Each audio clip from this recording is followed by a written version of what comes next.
Bonjour à tous. Un record d'incendie en Amazonie. 15 ans que la plus grande forêt du monde n'avait pas connu de tels dégâts.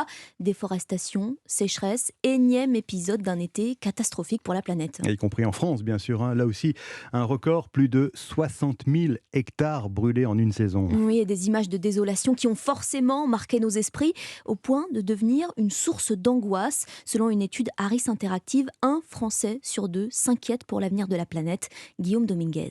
On l'appelle l'éco-anxiété. Le mot vient d'entrer dans le dictionnaire. C'est la peur de demain, de ce que va devenir notre planète. Et l'inquiétude est bien présente chez les Français. Ça m'angoisse. Je pense tous les jours à ça. Quand je regarde autour de moi, je vois les gens qui jettent les déchets partout. Je vois les politiciens qui ne se rendent pas compte de ce problème. Je suis inquiète parce que je constate qu'il y a des orages, qu'il y a des inondations, qu'il y a des incendies. La planète, elle va mal quand même. Chez Laurine, le dérèglement climatique est une véritable angoisse, à tel point qu'elle n'est plus sûre de vouloir des enfants. Dans quelques années, ça sera terrible et encore et encore.